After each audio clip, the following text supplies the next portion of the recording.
Assalamualaikum, selamat datang buat teman-teman yang baru saja bergabung. Jangan lupa klik subscribe, agar kalian tidak ketinggalan informasi bansos dari channel ini. Buat teman-teman yang sudah subscribe dan like video ini, saya ucapkan terima kasih. Semoga kalian sehat selalu, dan dilancarkan rezekinya. Amin ya robbal alamin. Menko tadi dari postur dan rancangan APBN 2025 berdasarkan proses politik yang tadi juga disampaikan oleh Ketua DPR, di mana kita sudah menyampaikan PPKF, kebijakan ekonomi makro dan pokok-pokok kebijakan fiskal yang sudah dibahas semenjak bulan Maret hingga bulan Juni, dan kemudian juga pembahasan internal di kabinet. Pertama, ada dua, yaitu kondisi ekonomi seperti biasa yang akan mempengaruhi dan oleh karena itu juga akan menentukan desain dari APBN itu sendiri dan bagaimana kinerja dari APBN yang kadang menjadi shock absorber, counter cyclical atau peredam shock maupun sebagai counter cyclical atau siklus dari perekonomian untuk bisa terus menjaga masyarakat dan perekonomian kita sehingga di tengah berbagai ketidakpastian, guncangan, Indonesia tetap bisa berjalan maju untuk mengejar cita-cita Indonesia emas. Kita juga memberikan perlindungan sosial kepada kelompok tidak hanya yang rentan, miskin, tapi juga bahkan kelompok kelas menengah. Teman-teman wartawan barangkali membayangkan bahwa kalau dari APBN hanya bansos, PKH, sembako, kemudian Kartu Indonesia Pintar, PBI yang dari tempatnya Kementerian Kesehatan untuk masyarakat agar mendapatkan akses jasa kesehatan.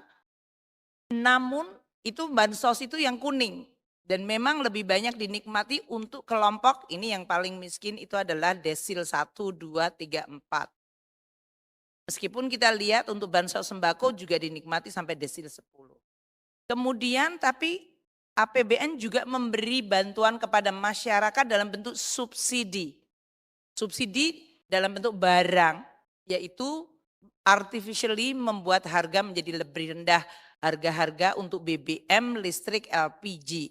Dan kalau kita lihat yang biru muda itu adalah subsidi kompensasi memproteksi daya beli masyarakat hingga seluruh desil.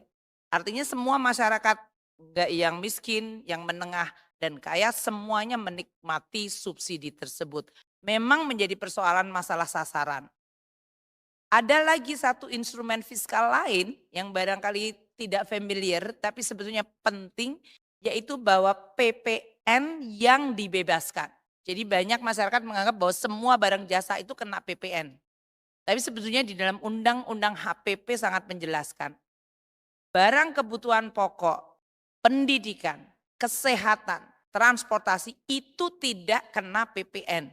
Jadi kalau membayangkan PPN kemarin 10 ke 11 dan di Undang-Undang HPP akan menjadi 12, itu barang-barang itu tidak terkena PPN. Jadi itu memproteksi dan kalau kita lihat yang biru tua di atas ini, mereka dinikmati bahkan lebih pada kelompok kelas menengah bahkan sampai ke atas dalam hal ini. Jadi saya ingin menyampaikan bahwa APBN menjaga daya beli masyarakat agar consumption itu tetap terjaga stabil tadi melalui daya beli, inflasi rendah, melalui job creation sehingga employment bertambah tadi dengan 21,3 juta selama 10 tahun terakhir dan 11,1 3 tahun terakhir. Plus kita memberikan bantalan melalui APBN dengan 3 moda, yaitu modal mengenai bansos, dari subsidi maupun dari PPN yang diberikan pembebasan. Tingkat kemiskinan menurun dengan berbagai intervensi polisi pemerintah termasuk kemiskinan ekstrim, nanti mungkin Pak Arso akan menyampaikan.